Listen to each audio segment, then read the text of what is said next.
Then there is Kelly Olynyk, who signed a 4-year, $50 million deal with the Heat after having his rights renounced by the Celtics after they signed Gordon Hayward. Check this out for Olynyk and his Canadian brother. A couple of Canadians just agreeing to new deals in their respective sports. Connor McDavid of the Edmonton Oilers now with the richest per-year deal in the NHL, $12.5 million annually. Kelly Olynyk just agreeing to that 4-year deal with the Heat, also worth $12.5 a year. Difference is, to get that deal in the NHL, you got to be the reigning Hart Trophy winner, lead the league in points. In the NBA, Olynyk tied for 150th in points per game last season. And not to pile on, but did we mention that Olynyk is going to Miami? When January rolls around, that translates to about a 50-degree advantage in temperature for Olynyk.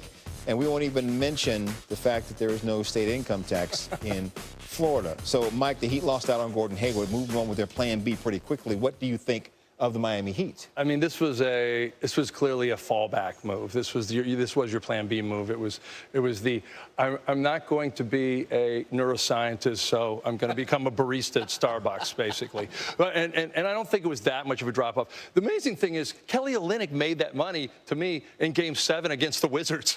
He had this unbelievable game, right. And not that he wasn't a good reserve to begin with, but look, it's the new normal. I think that guys are going to get this kind of money.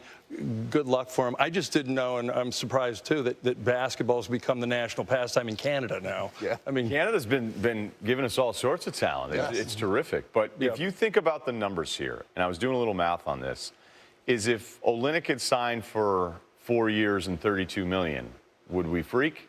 Or we go, whatever. I mean, he can start in spots. He'd be a role player. Because that's kind of what this contract is in this new world. So if you go back 2 years ago and you look at the cap at just about $70 million, and you look at it now just over about 100, that's this contract you just signed. I mean, you just have to multiply it by what this is now.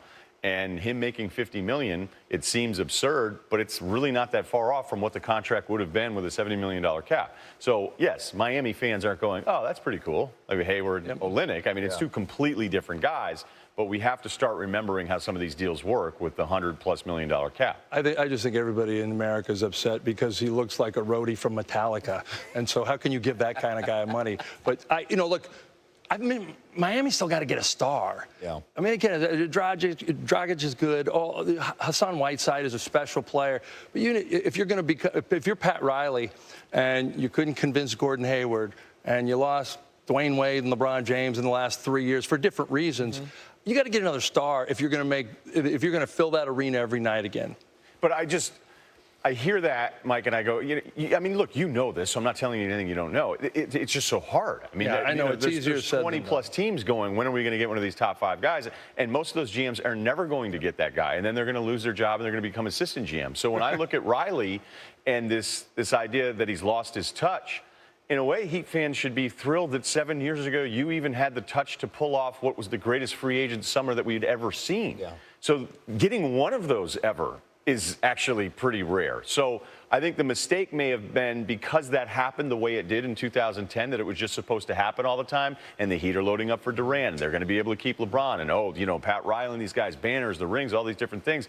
Most every team is getting through this week feeling disappointed about not getting that big game. And the mystique of that meeting and the legend that came out of that story with the rings and stuff. Well, I almost feel everybody like thinks it's a guarantee. Right. I mean, if Wade wasn't there in 2010, that doesn't happen. Yes. Okay? And so maybe at the time we gave Riley a little too much credit, but I would say today Riley's taking far too much heat as if he's lost his touch and that he's somehow become a failure, which would be absurd to even suggest about somebody like Pat Riley. I feel like Pat Riley created the monster of the super team, and it came back to eat him.